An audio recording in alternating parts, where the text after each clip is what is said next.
formula, the other is categorical.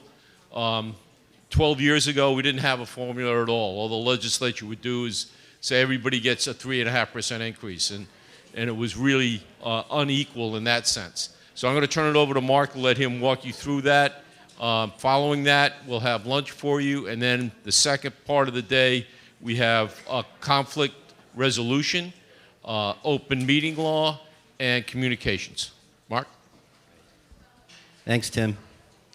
I got the mic in one hand and the clicker in the other hand, so I'm not sure this is going to work, but we'll do our best. I'm Mark Dunham. Good morning, everybody. I am the Chief Financial Officer at the Department of Education, as Tim mentioned. I spent an awful lot of time, 30 years in the Providence School Department, living there as the CFO, and then I spent some time in Portsmouth in between Providence and Rhode. So as Tim mentioned, we're going to talk about how the formula is put together. Not so much what's going on right now, but I do have a slide about some proposed changes. And obviously we'll answer any questions, but just really this is going on the idea that we're starting at 101, the basics of the funding formula. So I thought it'd be a good idea to see how much money we are spending in education in the state. So this is state money, this is local money, this is federal money. And everything kind of starts in my presentation when the funding formula began in 2011, 2012. And the last official data we have is 2021. You may know that all the audits have been extended because of the pandemic, evidently.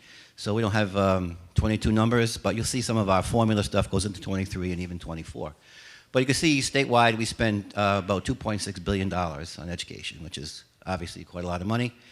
And when the funding formula started, we were 10 years ago spending $2.1 billion, and now it's $2.6 billion. The increase being in the public schools of choice as far as the buildings go, and those are charter schools. This, by the way, this is on the RIASC website. So as I go through this, you can look up any of the numbers and stuff there if you want to go back and look at that. Historically, again, the same time period, you can see how during the funding formula, the per pupil costs, these are the per pupil costs, have risen right until the pandemic hit, and then it flattened right out. It flattened out, as you know, the buildings were closed, there was remote learning, there were a lot less expenses. So you can see we're on a pretty good trajectory raising the per pupil expense, and then it flattened out, and then last year it popped up to $19,000.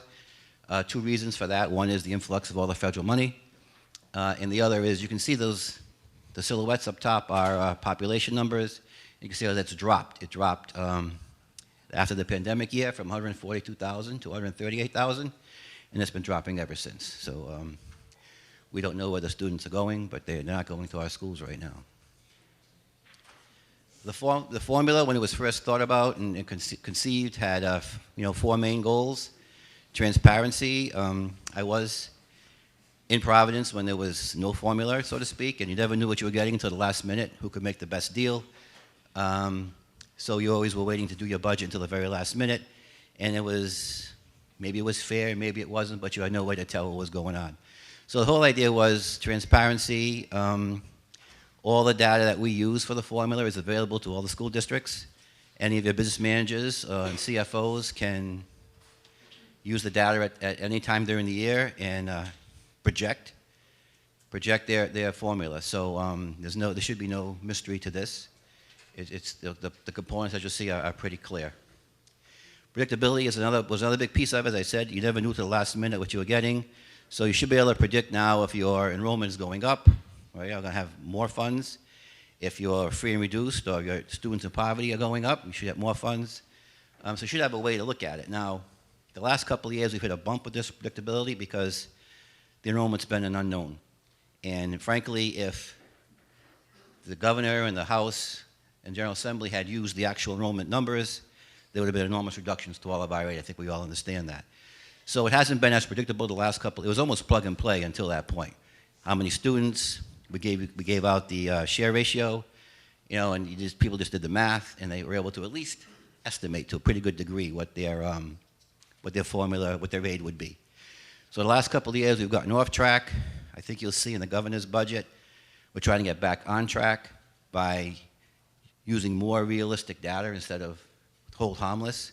That's resulted in reductions, a little bit of reductions along the way, so far anyway this year. But predictability is a big key to the formula because it was so unpredictable in the past. It was a distribution of fair and equitable funds. The formula 10 years ago, 12 years ago, is based on need. So the neediest communities would receive more state funds so that neediest students would have a fair shot. So the whole idea was to redistribute the aid to the more neediest students who needed the most supports and have a more equitable distribution of the aid. And the funds follow the student. There was a way to, if a student was leaving a district and going to another district, the funds could follow through the formula. If the funds were leaving the district, going to a charter school, they could do the same thing, or a state school. So it was an opportunity to do that as well. So you'll see further in the presentation, there's two components to that. I'm going to just touch on it briefly. The state aid follows the student, and then the charter school will build the local education agency. If the student goes back to the original school, they can't bill for that student any longer, but the state aid would still go. So you're correct with that piece of it. Little history and context. The formula we're talking about was enacted in 2010.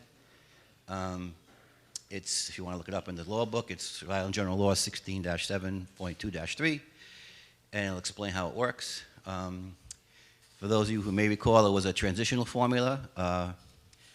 For the first 7 years, it grew for the LEAs that were getting more funds, and for 10 years overall, it was reductions for the LEAs that were losing some funds in the formula. That's all been done. It's fully funded now for a couple of years. It did increase state funding to education by quite a bit, $350 billion. A trip on that thing. Now in 2023 and 2024, we've actually eclipsed $1 billion of aid from the state to the communities. It did have an unintended consequence here. It's been a statewide shift. Because the state's giving more money, a lot of municipalities are giving less money. We'll go to charter pay, you'll see that. So there's been a really dramatic shift in how much aid that the schools are getting from their cities and towns, and they've kind of stayed flat in that regard. Most of the changes have been what we call the high state share ratio districts, the urbans, the lower state share districts, the suburbans, the coastal communities have been increasing because they really had no choice, but a lot of our urbans have not been, we don't think, been keeping up their side of the bargain. And you can see the enormous gap, if you can see that. When we first started off, the top line, the light line, is how much the state aid has grown, and the bottom line is how much the contributions have grown from the cities and towns. And you can see over time there's a cumulative difference of over 32%. So it's not as though because the state's giving more, all the kids are getting more, the state's giving more, folks are giving less. It's kind of staying the same in many places. And here's another slide that shows that. That was per pupil. That was percentage growth, sorry. And this is a percentage of how it's changed. You can see the local taxes, local support has gone down since the formula by 5.4%, and the state has gone up by 5.1%. So when we started, local taxes were 57% of a per pupil cost, and now they're 52%. And the state was giving 30%, and now they're giving 35%. So really just been a switch between what the state gives and the cities and towns give, and not really the bump that people were kind of looking for with the aid. And again, it's not everywhere, but it certainly is in a lot of the high share districts. So there's really four main components to the funding formula. There's the core, so that we try and figure out sort of a market basket, the core per pupil. There'll be another slide in each of these breaking out a little more description of each. But the core per pupil is an average of certain expenditures among 4 New England states. You can see Rhode Island, Mass, Connecticut, and New Hampshire. And in FY23, the core per pupil is $11,050. And there's a slide that will show you the categories we choose. There's a student success factor. So the students, the neediest students, will get additional 40% of that, which is an additional $4,400 you can see in 2023. So a student that met the poverty criteria would get $15,400 and something of state aid. And then there's a state share ratio, which is the most complicated part of the formula. It's how we determine need. That is not calculated at the Department of Education. It's calculated at the Department of Revenue. They receive assessment evaluations from your cities and towns, and then they receive income from the Federal Census Bureau. And there's an equation here that will show you. It's a quadratic equation that there's no test on, because I could never teach you how to do it. But there's a quadratic equation that determines the state share ratio. And you'll see, I'll tell you the purpose of the equation afterwards. And then the student enrollment obviously is a key factor. So this is the growth of the core. You can see when we started, it was $8,000, and it's risen to $11,050, as we said. The circles are the percentage growth each year. And you can see it's been on a high trajectory. I can tell you that the 24 formula that we submitted grew by 7%. It's not on this. That's another $800. So the core for 2024 is like $11,800 per student, which is pretty dramatic. And as you can see, the 7% increase is the highest we've ever had. And that's a result of all the inflation that's been going on across the country. And again, it's Connecticut, Massachusetts, New Hampshire, and Rhode Island. It's probably hard to see. But if you go online and look it up on the link, these are the categories that are included in the core, and it's almost every educational category that we have. And the non-core are really operations. I can sort of read those off a little bit. There's transportation, food service, safety, maintenance, pass-throughs to the private schools, retiree benefits. None of those would count toward the core. None of those are in that $11,000 number. Sort of everything else is. These numbers are reported. Every state has to report their expenditures to the federal government. And so there's a report called NCES, National Center for Educational Statistics. We go in there, take it out, and that's how we determine what the core is. When the formula started, that the determining factor would be free and reduced lunch applications. A few years ago, several years ago, the Department of Agriculture said we cannot use, not just Rhode Island, but no state, could use those forms to determine poverty. Those forms had a totally different purpose, and they don't want any chance of manipulation, so they said, look, you can't use our forms for your purposes. So then we started asking all the schools to submit income eligibility forms. But because there was no real penalty if you didn't, it was hard to get the parents and families to submit those forms, and the schools felt that maybe they weren't getting their fair share of their free and reduced lunch. So in statute last year, when last year's budget was passed, the General Assembly asked Rhode to come up with a new way to determine poverty, need, the success factor. So we spent some time. It didn't give us the budget was passed in June. We have that already in August, so we only had a few weeks to figure something out. We did work with some other states, so what they were doing, did some research on it ourselves. We ended up using a direct match with the Department of Human Services, and it's the food stamp program, pretty much, the SNAP and TANF programs.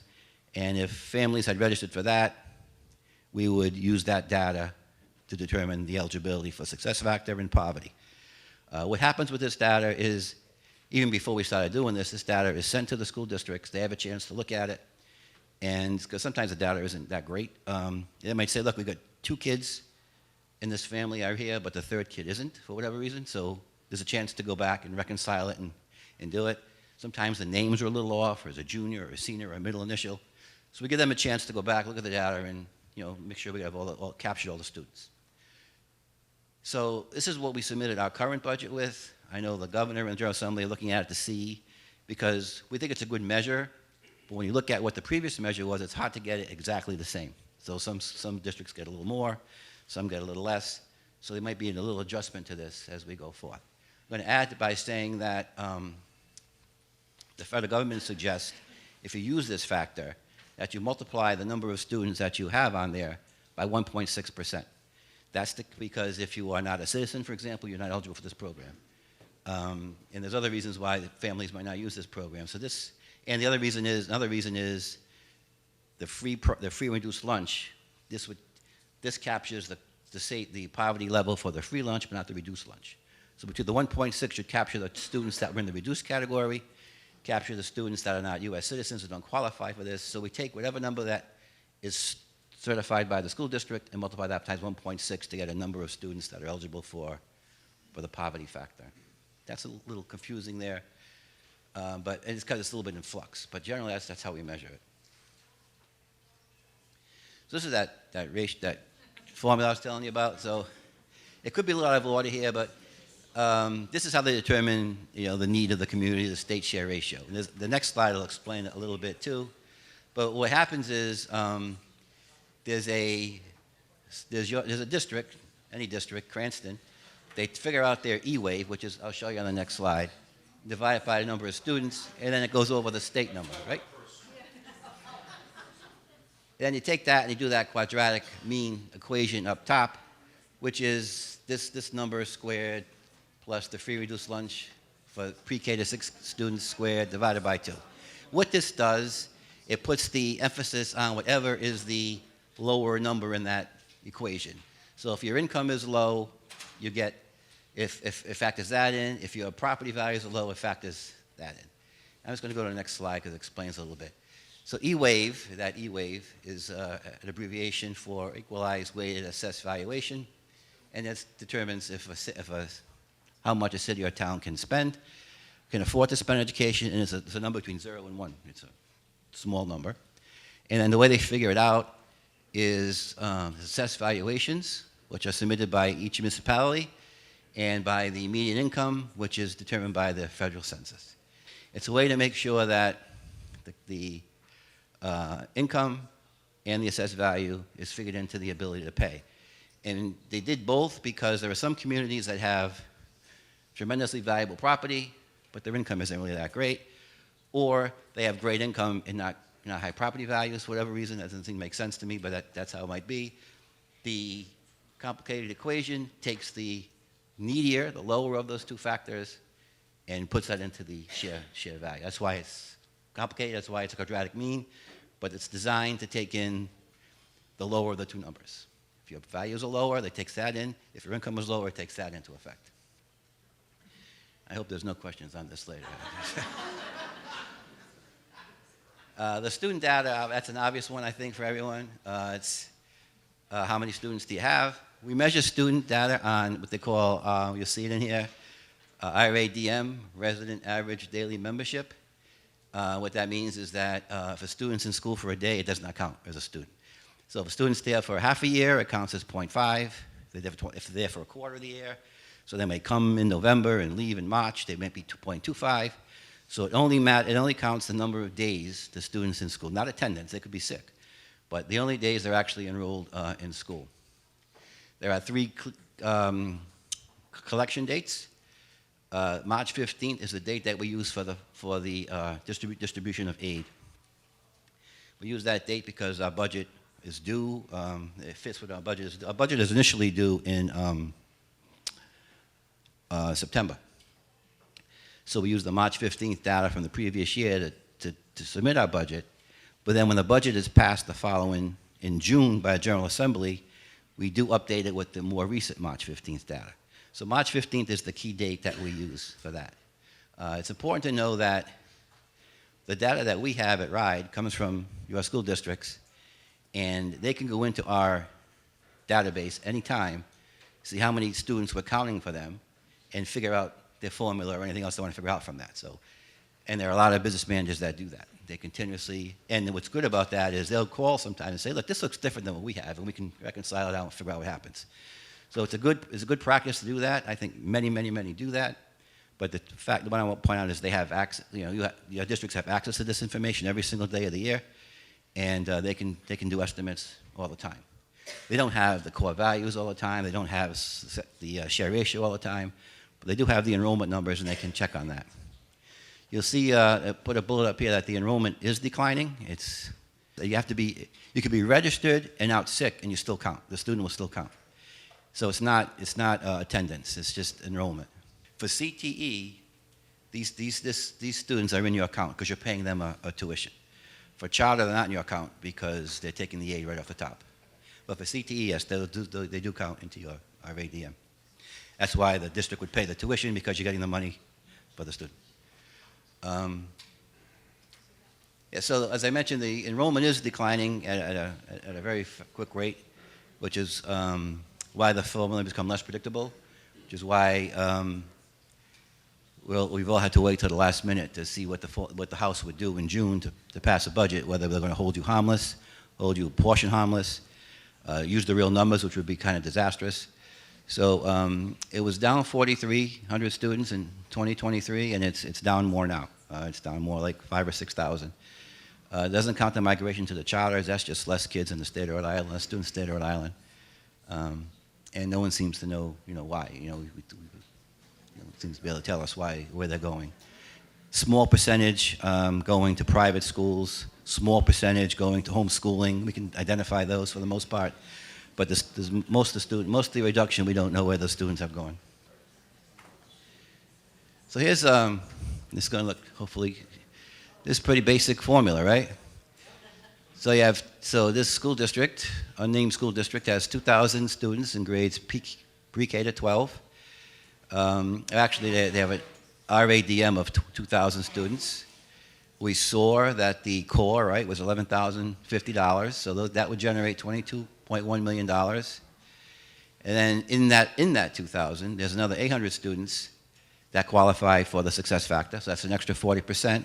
So you take 11,050 times 40%, times 800 students, you get another $3.5 million. And you get the all-important share ratio. That was that calculation. And so you would take those, it's like $26 million times 45%. So that municipality would get $11.5 million. So that's why the state share is important. As for a range, the state share in Providence is about 80%. The state share in East Greenwich is about 18%. So you can get an idea how it runs and how impactful it is throughout the state. Any questions on the?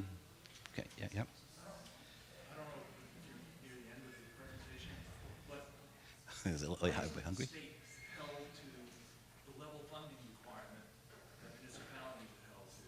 And in that regard, some preliminary numbers have already been released, and I'm totally confused because I've seen three different sets of numbers already in a day since the governor's State of the Union message or the release of information. But school districts have very few variable costs. If a school district lost 10 students, 20 students, or whatever, the classes that would be serving those students still have to be held because you're educating X number of other students. So we have very few variable costs. When you reduce the aid to an individual school district, often by a significant amount, presumably it's going to have to be made, in theory, it's going to have to be made up by the town or somehow eliminated entirely. But if it has to be made up by the town's got a tax cap. So they have their own expenses in municipal fire and police. It just seems completely unfair that we shouldn't be at least level funded for planning purposes. And to send out these preliminary numbers seems to me ridiculous because, like I say, I've already seen three different sets of numbers in our particular district. It's a loss of around anywhere between $450 and $50,000. And so those are my concerns. Okay, so I can address, first let me address all the different numbers you've seen. I don't know where those numbers came from because we make the numbers at Ride. The only numbers that should be available are what came out in the governor's budget Thursday night. So that's what you look at to see where you are. And that's not final because the House passes the final budget, but that'll give you an idea of where you are. All the other runs, I do know that there was a group that asked us to do a what-if run. What if success factor was 45%? What if we fully funded special education? And we did make that run, and we gave it to one person who unfortunately started passing it out.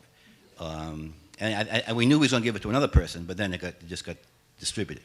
The only aid number is the one that was in the governor's budget Thursday night, which is actually on our website. If you want to go to the RIDE website, you'll see it up there afterwards. You can go there and find your number. And as far as maintenance of effort, well, the state is increasing the aid this year by $60 million. So an increase it last year by a similar number. So they are increasing the aid in total. The last 2 years, there was a hold harmless provision that no one should have lost any aid, even if you lost students. Now, there might have been an anomaly where in the special ed, you might have had less special ed students or less multilingual language students. But as far as the formula itself goes, everybody was held harmless. And what that amounted to was the state was paying for a lot of empty seats, 4,000 empty seats throughout the state. So I think this year, there's a slide on this too coming up, the whole harmless is being phased out. So it's not 100% whole harmless in the governor's budget. It's 50% whole harmless. And again, if you look at our website, you'll see how much that generates for all the districts. With the idea being that, okay, if there's 4,000, actually now more like 5,000 or 6,000 less students, and there's all those empty seats across the state, folks have to start planning for that. Whether it's less staff, whether it's less buildings, because you're right, the costs, I mean, if you keep everything alone, the costs will stay pretty much the same, but if you gotta start planning for, okay, I'm not gonna get this state aid, obviously the municipalities can't keep raising taxes, we have to right size, whether it's downsize or grow, sometimes it's grow, but you have to right size, whatever that happens to be. That's the best I can do with that, but the state aid does go, it's up 60, you know that right now. And that's because the whole harmless is funded at 50% rather than 100%. What the state tried to do, and there's a slide on this, is add new categories of aid to try and backfill. And depending upon the demographics of your community, it may or may not have worked out for you. Well, we'll get to a slide on that. So in addition to the formula aid, there's the categorical aid, and as I said, it was the formula aid that's been held harmless. So maybe in some of these categories, you might have lost money over the last couple of years. But there's a high-cost special ed. This is a pretty high bar. This is a special ed student. If a district pays in 2023, the current year, if you pay more than $77,350 for a special ed student, that $77,301 dollar is what gets reimbursed. So if you spend $80,000, it's about a $2,700 reimbursement. So it's a pretty high bar. We submit every year 2 times, 3 times, 4 times in case the General Assembly wants to reimburse at a better rate, but it seems to stay at that 5, which is currently in statute, the 5 times. There's a career and tech categorical, that as you can see what that's for. There's a transportation categorical, which reimburses regional school districts about half of their costs for transporting students. And then there's a private out-of-district, which is a credit on the bills if you're transporting students to private schools. Additionally, there's a multilingual learner categorical. There's an early childhood categorical for pre-K classrooms. And there's a regional bonus, which phases out, and nobody here is getting that currently, I don't believe. So how do we compare? Just a little slide to slot us in. Well, this money we're spending, how do we compare? We spend less per pupil than Massachusetts, as you can see. They spend, this is through 2021. Yeah, 1920, sorry. So it's a couple of years old, but it's the latest data they had at NCES. We spend a little bit less in Mass, and nationally, you can see the state average, the country average is 15,000, and we're at 19, Mass is at 20. The country is very varied, as everyone knows, I'm sure. So to compare us to the New England, we spend the 5th highest, or next to the lowest, however you want to say it. Only Maine spends less per pupil in New England. For total revenue, for our state revenue, what the state gives the folks, we're the 4th highest above Maine and New Hampshire. So we're kind of low in New England, even though you might say we're high nationally, but comparing us to Montana or Wyoming might be a little different than comparing us to our New England peers. So we're close, everybody's kind of spending the same, but we're spending a little bit less. We discussed the public schools of choice, just touched upon that recently and earlier in the conversation. Those are the charter schools and the state schools, Davies, Met. And the money follows the student. So in the funding formula, money comes right off the top of everybody's aid if the students registered in charter or state schools. So whatever per pupil funding you receive for each of your students, however many students you have in your charters, that money goes right to them as part of their state aid. So your aid is reduced and it goes there. Additionally, they send a bill to your school districts. This is how the bill is determined. It's how much the city or town contributes to the school district divided by the number of students in the school district is a per pupil.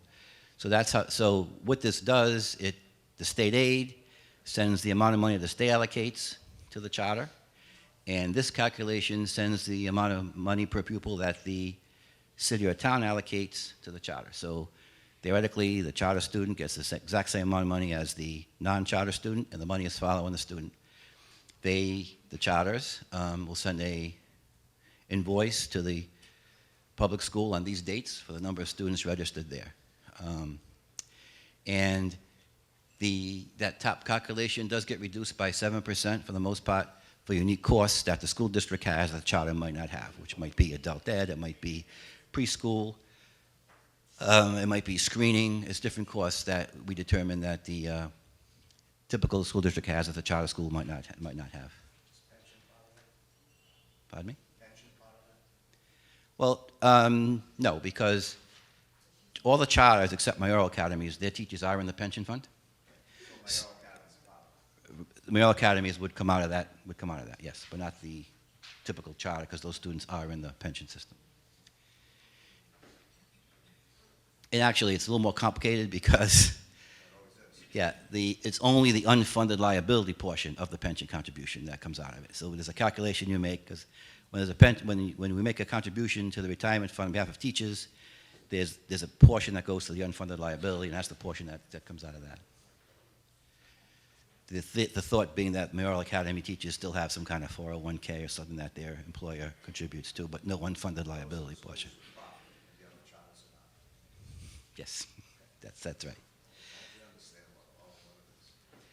That's exactly right. So this here is what when I first put this together, it was earlier this week, and then the budget passed. The budget was submitted. It wasn't passed. The budget was submitted on Thursday. Everything was embargoed till a certain time. But these are the potential changes. There are changes in the governor's budget here. They will, if you go to our website, you'll see all the aid on the website, and you'll see the new columns and the changes for this. The student success factor, which earlier in the presentation we talked about being 40%, has been increased to 42%. There was a scenario that I think the gentleman in the back might have seen that had it at 45%, which inflated everybody's aid, but the governor settled on 42%. It's about a $10 million increase in the formula, and the money would be targeted to the needier communities, as you can imagine, based upon free and reduced lunch or poverty factor. There's a public school of choice transitions fund, which is brand new. As we mentioned earlier, when a charter school student goes, that money comes right off the top of your aid. This is going to replenish 60% of that in year one, and then 30% of it in year two. So you get 2 years sort of a gradual phase back in. The charter still gets the full amount. The state is going to reimburse you, if you will, for a portion of the aid that you've lost. So we're paying not quite double, but more than one student statewide. We're trying to mitigate the losses that the LEAs are feeling for the transfer of funds out. So if I went to a charter, if my kid went to a charter, you would get 60% of the cost this year, and then 30% of the same student the following year, and in that second year you would get 60% of the new student. So there's always be this running, continuous 2-year phase out of the costs. That looked to be a pretty good help statewide, so hopefully it is, and hopefully it stays in the budget. One that I mentioned has not been fully funded. It will be fully funded in the governor's budget. And the multi-language learner, which had not been fully funded, again, will be fully funded in the governor's budget. So if you have students that meet that criteria, there'll be more money coming in those areas as well. A new component is homelessness. When we had put together at Rhode the new success factor, we noticed we were short in some communities. So we're trying to find a way to prop the number up. So we looked at the homeless, students experiencing homelessness. The governor liked the idea. He didn't like it where we put it, so he took it out and put it someplace else. But there is a new category called, you'll see if you look at the aid, there is I think it's about 25% of the core times the share ratio for students that experience homelessness in your district. The thought was, and the thought is, that all these new categories should bring everybody a lot closer, despite the loss in enrollment.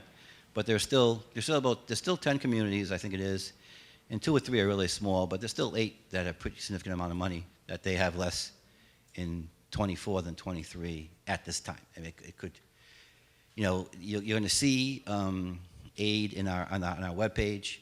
There's always a footnote there saying, like, this has got months to go. So if you need an idea to put in the budget, maybe you want to put part of this in, some of it in, last year's numbers in, but all we can guarantee is whatever we have in our budget, it's going to be different when it passes. How different, we don't know. But at least it's an idea that people have. Yes? So the governor's figures that were released the other day all incorporate these potential changes? Yes. That you're talking about? Yes. Which, of course, have to be approved by the legislature if they go through. That's right. The governor's budget has every one of these in it. Any other questions on that? Yes. Yeah, you mentioned early on that there's certain districts that aren't upholding their end of the bargain where the rural districts are getting, don't have a choice. When's the Department of Ed in the state of Rhode Island going to hold those districts that aren't upholding their end of the bargain accountable? So that's a big point of discussion. We did a report, we being the Department of Education, did a report for the Senate that was due in August to answer that very question. So it has shown a light on it. I think, I can't speak for anyone, but I think the Senate is looking to put something in the budget that can work on that. The cities and towns are meeting their requirement because they're not giving less money than prior years, they're just keeping it flat. But the idea is they should be keeping up pace, whether it's with inflation or enrollment or something like that. So there's a light on it for sure. I think you're going to see a lot of dialogue about it. Sometimes it takes a year or two to get something done, but I know you're going to see some dialogue on it during this session for sure. Yes. I think in conjunction with that person's question, why aren't some of the cities, particularly the larger cities, consolidating their schools? Because there are a number, in some of these cities, there are a number of elementary schools, maybe high schools, I don't know, but they're under capacity in terms of student enrollment just in those schools. So basically, you're funding, even if they're getting increased monies from the state, you're funding what's the word I'm looking for? Inefficiency. You're funding inefficiency because they haven't chosen to close some of the schools and consolidate. And I understand the political difficulties with doing that, you know, bad parents getting upset and all that. But fundamentally, the rest of the state's getting penalized to subsidize the inefficiencies of cities that aren't taking corrective action. That's all local control. I mean, we can't go in there and tell somebody to close a school, us being, Ride. Not pay them more money either. Well, we pay them based on students. We don't pay them based on expenditures. So we pay them based on number of students, based on the number of students in poverty, based on their ability to pay. They could have 50 buildings with 10 kids in each building. It's still only paying for 50 students, whatever that comes out to. So we're not paying them based on, it's not a reimbursement formula. It's a formula based on how many students you have. So if they're inefficient, they're either paying more from the city side, and if they're not doing that, they're shortchanging their kids.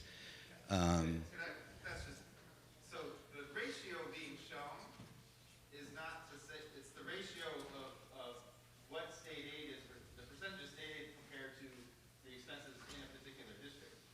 Just like you said, if the district, it's not that for any of it else is subsidizing beyond what the state funding formula is designed to do. It's that the cities themselves are shortchanging their own schools internal to that city. Right, the funding formula is the funding formula.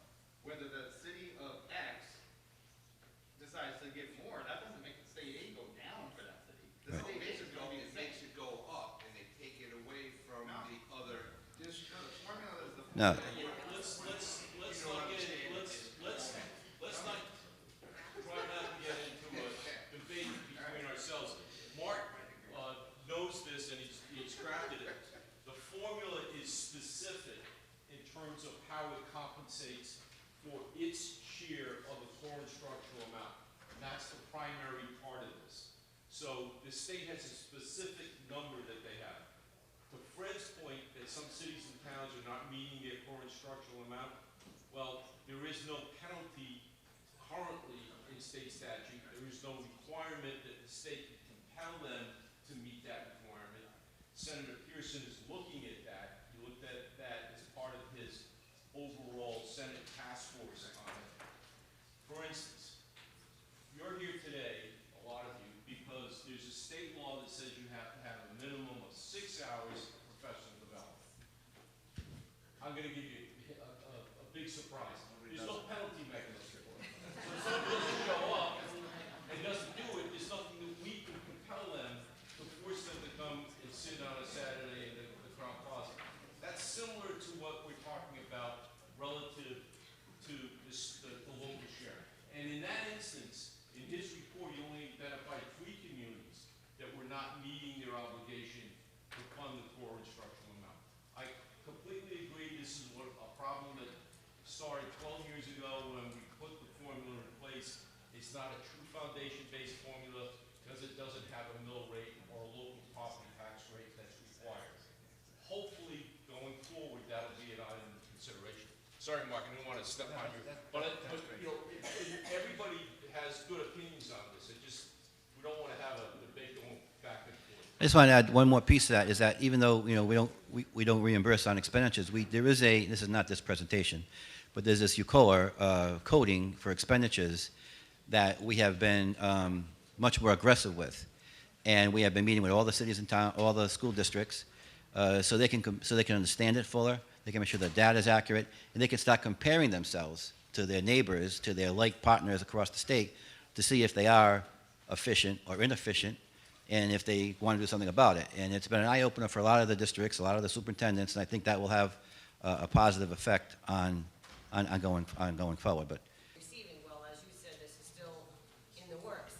And of course, we get from the municipality of, well, why don't you know these numbers? Well, because the numbers aren't out yet. So I'm only putting it out there saying, we as the school committee who are now trying to do these pre-budget workshops, which we are required to do by law to meet with our municipalities within a certain window, the number of days, they're frustrated because we're coming in with just estimates, projections, potentials, things like that. And then they're saying, why isn't Rhode and the state giving you more concrete formula numbers? So I'm just because putting it's that not out in our control. I mean, it's not in our control, right? So just as an example, last year, after the governor sent out submitted his budget, people put that either those numbers or numbers like those in their budget, and then when the House passed their version of the budget, there were 10 communities that received in total $2.3 million less in their budgets, and their budgets had already been passed, and they all have budget. I mean, you're probably sitting here. They all have budget holes. Ride put in we could get to put in a 23 revised budget. We had put in to make those communities whole. It did not make it into the governor's budget. So sorry to say, if you're here, we didn't get those. But that's the danger of putting in the number. You got to be flexible, and the cities and towns. I mean, they know this. I mean, really, we talk to so many finance directors at the office too. They know. It's an estimate from the governor. It might get, and the number might stay the same in total, but get moved around in the General Assembly as folks start to do, political machinations and stuff. So you really can't. It's just a guide. I would, sometimes we would say, well, just use last year's number, but last year's number is going to be off too because it's got a whole harmless factor in there. So it's a difficult situation. And that's where, if we can get to a more predictable number, more of a plug-and-play number where there's, what's in there, it's easier to plan for a budget. And it was that way for a few years until the pandemic hit. And now we're trying, and it was a good thing they held everybody harmless, but now we're just trying to get back to a more predictable place. Didn't mention transportation. Is there anywhere that we're gonna get some help with transportation? And, I am from South Kingstown, largest landmass in the state of Rhode Island. Congratulations. We got 500 miles. No, so I'm not going to say it is not here, I know, I did but notice that. we spent a lot of time this summer working with the Senate, and when we worked with Senate, it was particularly Senator Pearson's group. We did provide what it would cost the state to move. Let's go back a little bit. To move transportation from this side to this side. So they've seen the calculation. The governor, so that's a change in state law. That's something that the General Assembly could do. So they may, because I know that we gave it to them. We tell everybody's asking for it, because it really is such a fundamental cost for education. So maybe they'll do it, and maybe they won't. But it's not in there now. But people are aware of it. We did submit data what it would cost the state to do that, and how much the qual would change by doing that. It was a large number. I can't think of what it was, but it was a large number. We Yeah. have a $5 million transportation. Yeah, it's a large number. Part of this goes to when the formula was originally articulated. Rhode created a market basket of items that were in and were not in that market basket that constitutes the core instructional amount. Transportation was not there. And what Mark has been working with the Senate on is a report from Ken Long at the Yannenberg Institute for Ed Reform that indicated transportation is one of the fastest growing costs for school districts. And they should think about incorporating it into the market basket. The problem with that is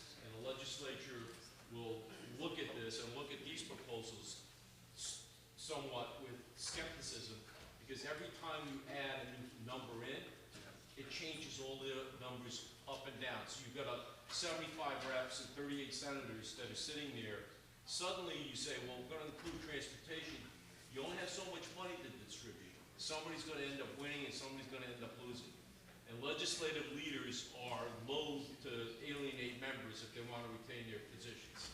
So that's the reality of it. I'm sorry, Mark, I didn't mean that. This is just some contact. This is some like links. This is the last slide. You know, you can go to our webpage and see your calculation schedules. If you want, we have a user's guide that explains the formula probably more than you ever want to know about it. But if you are interested in getting into the weeds, it's right here. This is how you can. This Kristen Cole is on our staff at Rhode. She does all the machinations. She can answer any particular question you might have about your district. This is how you can reach me. Again, this is on the RIASC website, so you can get it off there too. One of the things that they did in the 2022 budget was basically require that curriculum mandates be incorporated into the basic education program, and then do a cost analysis to make sure that districts are receiving enough to fulfill the requirements of the BEP. That's ongoing, but they are consciously looking at curriculum mandates being incorporated into the basic education program. And that's the governing document in terms of what they expect students to know and what school districts are expected to offer in the form of instruction. I want to thank Mark. Thanks, everybody.